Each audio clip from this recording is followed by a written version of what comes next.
Welcome back to the deep dive. We are so glad you're with us today because we are tackling something that is, well, it's a paradox I think almost everyone listening has felt. Oh, absolutely. It's that really frustrating gap between what you know and what you can say. Exactly. It's that moment where your brain and your mouth feel like they're running on two completely different operating systems. It's the input-output gap. That's the technical term. Yeah. But for the person living it, it just feels like a glitch in the matrix. A total glitch. You know the feeling, you can sit down and read a really complex article in English, something on, I don't know, geopolitical economics, and you get it. You understand every single nuance. Hmm. You can listen to a show like this one, follow along perfectly, but then you're in a meeting or maybe just out with friends, and someone turns to you and asks the simplest question like, so how's your weekend? And freeze. You just freeze, the whole system crashes, you have thousands of words in your head, you probably know the grammar rules better than most native speakers do, but that connection just snaps. And you end up stuttering something out like it was good, and then you spend the rest of the night just kicking yourself, wondering why you sounded like a beginner. It's a huge crisis of confidence, isn't it? Most people take that freeze and they think it's a failure of intelligence. They think, oh, I'm not smart enough, or I just didn't study hard enough. Yeah, that's it. Exactly. But the research we're unpacking today suggests something completely different. Yeah. It suggests it's not an intelligence problem. It's not even really a knowledge problem. It's a biology problem. And that's what is so fascinating about the source material we are diving into today. We're looking at this guide, How to Train Your Brain and Mouth to Speak in English. And the core idea is, well, it's pretty radical. It is. It argues that the missing link for like 90% of learners isn't more grammar books or another vocabulary app, it's physical training. Right. It basically reframes language.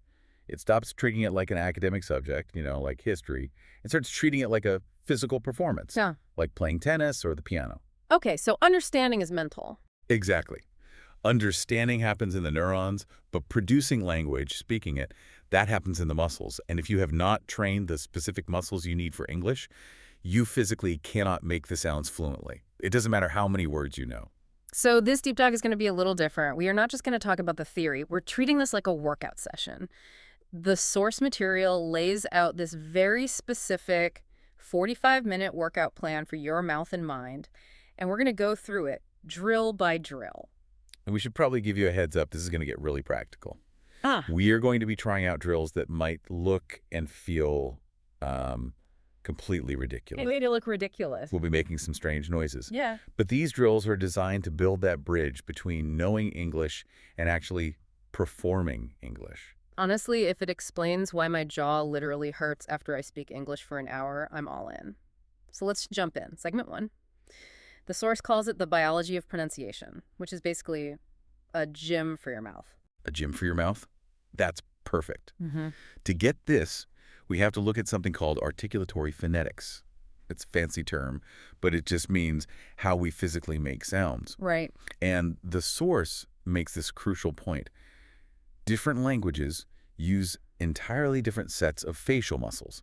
It's almost like your face has to adopt a different posture. I've actually heard this before, that you can sometimes tell what language someone speaks just by looking at the lines on their face as they get older, because the muscles they use the most create different wrinkles. It's often true. I mean, think about the mechanics of it. If you speak a language like French, there's a lot of lip rounding, a lot of tension forward. If you speak Mandarin, you've got all these different tonal mechanics happening in your throat. So what about English? Well, according to our source, English is a front-of-the-mouth language. But more specifically, it is a jaw-heavy language. Jaw heavy. Okay, break that down. What does that mean in practice? It means that to make English sounds correctly, you need a significant amount of vertical jaw movement. You have to physically drop your jaw quite a bit. Think about vowel sounds, like the A in cat or the O in hot. You can't make those sounds with your mouth closed. You can't. And it also requires a lot of tension at the very tip of your tongue. So if you're coming from a language where your jaw stays pretty flat, maybe Japanese or Spanish, where the mouth opening is generally smaller, trying to speak English is going to feel physically exhausting. That makes so much sense. Exactly. The source even says that if you speak English for an hour and your jaw doesn't feel a little tired, you're probably doing it wrong. You're doing it wrong. You might be filtering English through your native muscle map. You're not using the full range of motion. And that's where the heavy accent or the mumbling comes from. It's not that you don't know the word, it's that your muscles are trying to play tennis with a golf club. Perfect analogy. You're using the wrong equipment.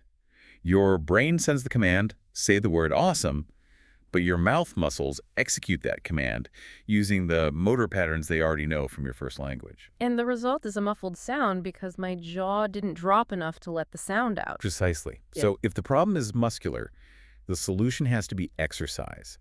You can't read your way into stronger biceps, and apparently you can't read your way into clearer pronunciation. Which brings us to the first drill. It's called the exaggeration drill. And it sounds like, well, it sounds like resistance training for your face. It is. The logic is just like a baseball player swinging a weighted bat before they step up to the plate. You train with that extra resistance, and then the normal movement feels effortless and much more precise by comparison. Okay, I have to try this live. I need to feel the burn. So the source gives a sample sentence. I really want to improve my English. Right. Now, normally I just say that, casually. I really want to improve my English. My mouth is barely moving. It's small. Very efficient. But for training, efficient is the enemy. So the drill says you need to say that same sentence, but move your mouth 300% more than normal. 300%. That's a lot. It's a lot. You have to open your jaw as wide as it can go, almost like you're unhinging it. Stick your lips out. Really over-articulate every single consonant with, like, excessive force. Okay, I am going to look absolutely insane doing this, but, for science. Here we go. I really do improve my English. Wow. Okay. How does that feel? I can actually feel the muscles in my cheeks stretching. It feels incredibly unnatural, like I'm trying to chew a giant piece of gum. That's stretching. That's the point. That's proprioceptive feedback. You're forcing your muscles to explore their full range of motion, the range required for clear English sounds. You're waking up muscles that are normally asleep. It's so weird, though, because after doing that, if I say it normally again, I really want to improve my English, it feels looser? Is that the word? Yeah. Looser and more precise, probably. Your muscles now remember the path they're supposed to take. The force suggests doing this for just a couple of minutes before a big meeting or a presentation.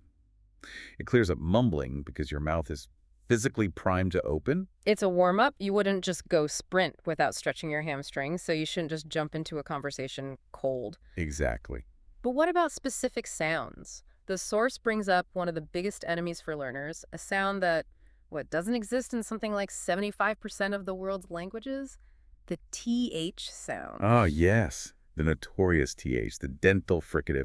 It's a massive mechanical hurdle because it requires you to stick your tongue between your teeth, which just feels really vulnerable and strange in a lot of cultures. But the source says it's not just the TH by itself that's the problem. It's the transition. It's switching between TH and S. Correct.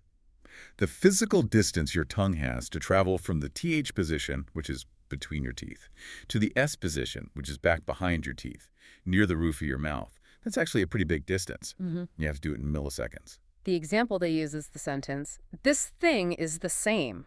I think we've all heard learners struggle with this, and it comes out sounding more like this thing is the same. Right. And let's be super clear. That person understands what they're saying. Communication isn't failing, but it's a marker of non-fluency. And it's not a brain failure, it's a muscle failure. The tongue just isn't fast enough to get out from between the teeth and snap back in time. So it chooses the path of least resistance, a Z or a D sound. Exactly. It takes a shortcut. So what's the drill for this? How do we fix a lazy tongue? The source suggests a pure isolation exercise. You don't even worry about words, you just focus on the movement. It's basically tongue push-ups. Tongue push-ups, I like that. You stick your tongue out between your teeth for that unvoiced TH, and then you pull it back really sharply to hiss the S. So like this, THHS, THHS. Exactly. Now try it faster. THH, PHS. The goal is to minimize that travel time. THS, THSS, wow. I can feel the tension right at the root of my tongue. It's actually kind of tiring. That's the muscle building. The source says just do this for 2 minutes a day, maybe when you're in the shower or driving your car. You do that consistently, and your tongue just learns the choreography. So when you're in a real conversation and you have to say, this thing is the same, your body just takes over. It becomes a reflex. You don't have to consciously think, okay, tongue forward, now tongue back. And that is the holy grail of fluency, right? Moving from conscious, clunky effort to unconscious, smooth reflex. Which is actually the perfect transition into the second segment of our deep dive. We've talked about the hardware of the mouth. Now we need to talk about the software of the mind. Because even if your mouth is a Formula One race car, it doesn't matter if your brain is stuck buffering. Oh, the dreaded translation gap. This is what the source calls the #1 fluency killer. Let's really unpack this because I think this is where most people feel stuck. The source lays out this process that happens in a learner's brain, and it's a 5-step loop. It is. Step 1, you hear something in English. Step 2, your brain immediately translates it into your native language so you can understand it. Okay. Step 3, you formulate your answer in your native language. Step 4, you translate that answer back into English, checking all the grammar rules. And then finally, step 5, you speak. That sounds exhausting, just hearing you list the steps. It is incredibly computationally expensive for your brain. It uses a huge amount of cognitive load. And the biggest problem is simply latency. It's the delay. By the time you get to step 5, the conversation has already moved on. You're always a step behind. It's like trying to watch a movie with a 10-second audio delay. You can never be in the moment. So the source argues that the only way to get truly fluent is to cut out the middleman. You have to delete your native language from that process. Which is easy to say, but so hard to do. Your native language is your safety net. It's automatic. But the source has this technique called narration to start rewiring that neural pathway. And it's based on a concept called embodied cognition, right? That sounds a little academic. Can you break that down? Sure. It's just the idea that our thinking is deeply connected to our physical interactions with the world around us. We learn words best when we can attach them to a physical object or a physical experience. Okay. And the narration technique uses this. It forces you to label your reality in English, in real time. So how does that work in practice? The source gives the example of just making a cup of coffee. Right. So normally you make coffee on autopilot. You're probably thinking about your to-do list in your native language. The drill is to narrate every single tiny physical action out loud in English. So I'm just standing in my kitchen talking to myself. Yes, you literally say, I am taking the cup. I am holding the cup is cold.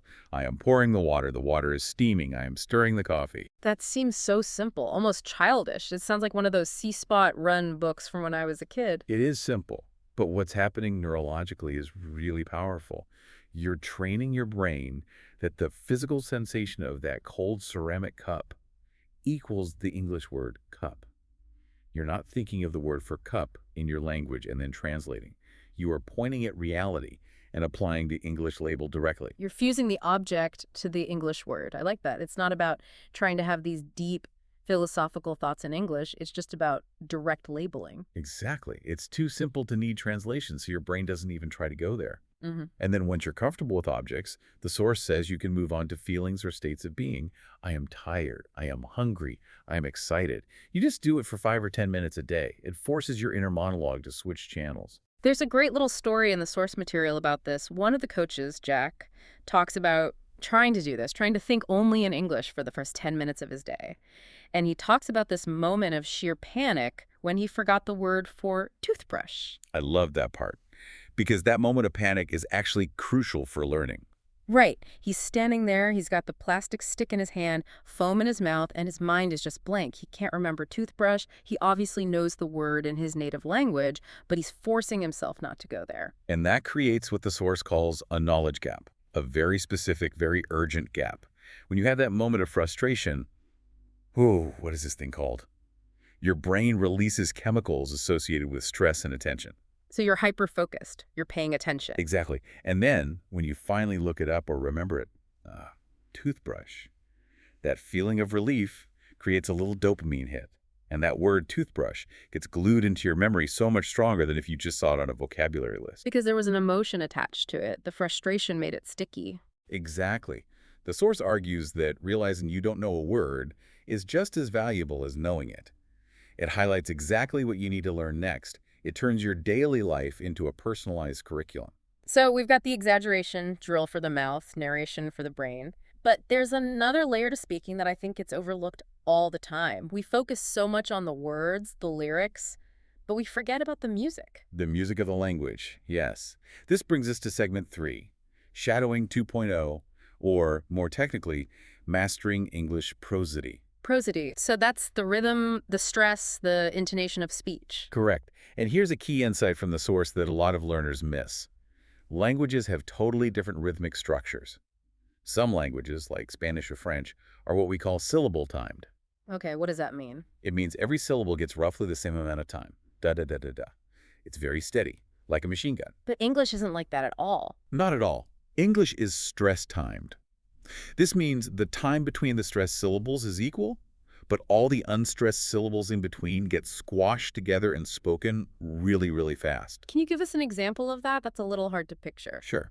Take the sentence, dogs chase cats. 3 stressed words. Now take a longer sentence. The dogs will chase the cats. Okay. In English, both of those sentences take about the same amount of time to say. Wait, really? But the second one has way more words. It does. But dogs, chase, and cats are the stressed words. The and will are unstressed. We just crush them. We say it like, the dogs will chase the cats. If you pronounce every single word with equal length, the dogs will chase, cats. You sound robotic. You sound foreign, even if your pronunciation of each individual sound is perfect. Wow. So if you bring your native syllable-timed rhythm into English, you're constantly fighting against the natural current of the language. You're singing the right lyrics to the wrong melody. And it's more than just rhythm, right? It's about pitch, too. Oh, absolutely. The source calls this the staircase.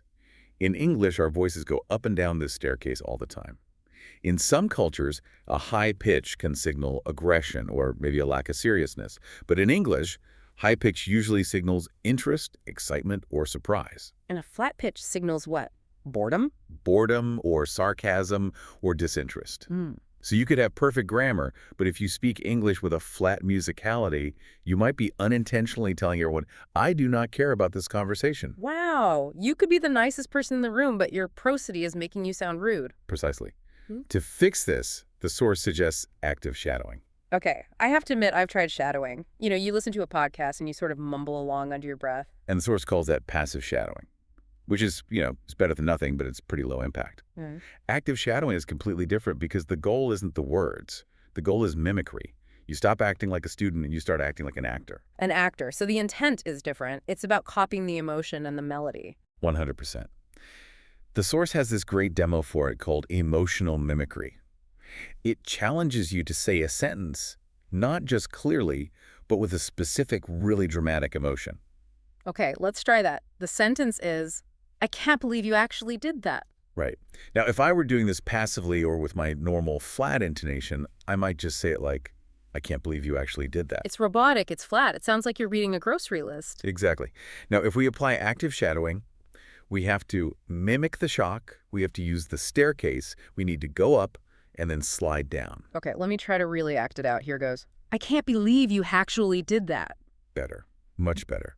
Did you feel how your voice went way up on believe and then kind of slid down on actually? Yeah, asexually. It feels like I'm totally exaggerating. It feels like you're exaggerating because it's not your native vocal range. But to a native English speaker, that just sounds engaged. When you practice active shadowing, you have to copy the character exactly. If they scream, you scream. If they whisper, you whisper. You have to kind of abandon your own identity for a minute. You do. It's a performance. You are putting on a bit of a mask. And active shadowing just helps you get comfortable wearing that mask. It loosens you up psychologically. Okay, so this is a great toolkit. We're training our muscles with the exaggeration drill. We're labeling our world with narration. We're mimicking the music with active shadowing. But there's one final hurdle that the source brings up. And for me, I think this is the biggest one, especially for perfectionists. The speed hurdle.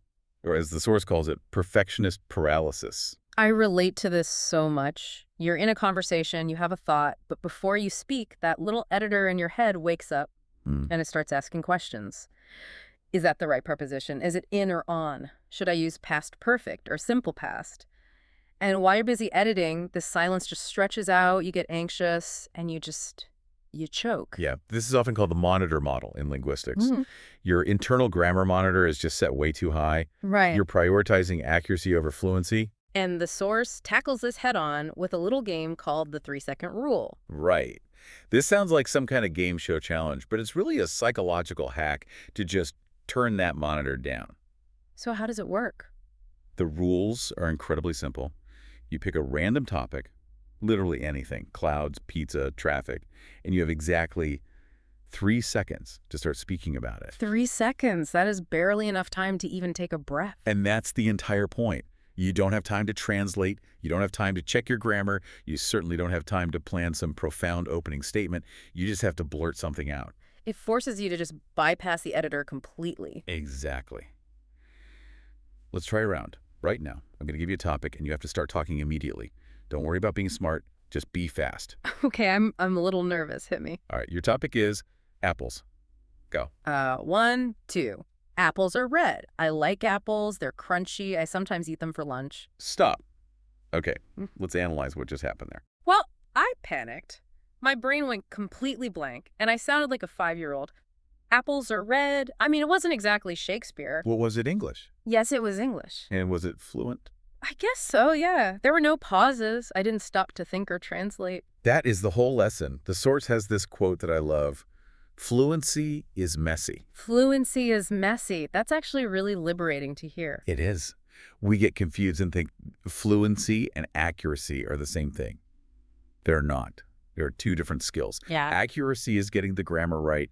Fluency is just about the flow. And the 3-second rule is training you to prioritize that flow. It forces you to get comfortable with being messy. And the argument is, if you wait until you can form the perfect sentence in your head, you will never speak. But if you start speaking messily, you can always clean it up later. You can't steer a parked car. You have to get moving first. Also, notice that when you panicked, you used really simple sentences. Apples are red. That's fine. Native speakers use simple sentences all the time. The goal of the game isn't to give a TED Talk. It's to break the seal. It's just to prove to your brain that you can speak instantly. The source also says it's okay to use filler words here, right? Things like, or, or, well. Oh, absolutely. In fact, using English filler words is a sign of fluency. If you pause and say a, which is maybe the filler from your native language, it breaks the immersion. But if you say, well, let me see, that keeps the English channel open while your brain catches up. It buys you processing time. So we've built a pretty serious toolkit here today. This really does feel like a gym workout. We've hit the biology, the neurology, the musicality, and the psychology of speaking. It covers all the bases. It's a really holistic approach. Let's do a quick recap for everyone listening who wants to actually start this regimen tomorrow. Let's package this into a daily routine. Okay, good idea. Think of it as your daily 15-minute drill. Okay, step 1, the warm-up. That's your exaggeration drill. Before a meeting or just in the car, warm up your face. Speak with 300% more movement. Stretch your jaw, stretch your lips. Do that 8 switching drill. Get the blood flowing to your articulators. Okay. Step 2, the mental shift. Narration. Stop translating. Start labeling. For 5 minutes a day, just narrate your life. I am opening the door. I am sitting down. Fuse the physical world directly to English words. Got it. Step 3, the performance. Active shadowing. Don't just mumble along. Mimic the emotion, mimic the melody, be an actor, copy the staircase of the pitch. And finally, you turn it into a game. The 3-second rule. Whenever you have a spare moment, just challenge yourself. Pick an object in the room and force yourself to speak about it instantly. Embrace the mess. That is a solid plan. It takes the mystery out of fluency. It's not some magic trick, it's just reps. It's just reps, exactly. Now, the source material ends with a really specific challenge for the week, and I think we should pass this on to our listeners. It's called the shower talk. Ah, yes. The sanctuary of the shower. The one place where no one can hear you scream or, conjugate irregular verbs. The instructions are simple. Every single time you take a shower this week, you have to narrate everything you are doing out loud in English. I am turning on the water. The water is cold. Okay, now it is warm. I am washing my hair. The soap smells like lemon. It sounds a little funny, but when you think about it, it's a private space, you're relaxed, the warm water is releasing tension, and you're doing routine tasks. It is the perfect environment to practice that narration technique without any fear of judgment. Just as the source material points out, you should probably warn your roommates or family first. You don't want them thinking you've completely lost your mind in there. Good advice. What I really love about this whole deep dive is that it kind of shifts the responsibility. We often think we can learn English just by listening to shows like this one or watching movies, but that's all passive. Completely passive. And this reminds us that speaking is active. Absolutely. You can't learn to play the piano by only watching concerts. You have to physically put your fingers on the keys. You can't learn to swim by watching the Olympics. You have to actually get in the water. And you can't learn to speak English just by listening to us talk about it. You have to open your mouth and physically make the sounds. This show, it's just the instruction manual. The shower, your kitchen, your car on the way to work, that's the gym. That's where the real gains happen. That's where the work gets done. So that's your mission, if you choose to accept it. Get out there, get messy, look a little ridiculous, and start training those muscles. Stop trying to be perfect and just start trying to be loud. Don't wait for perfection. Just start talking. Thanks for diving in with us. We'll see you on the next one.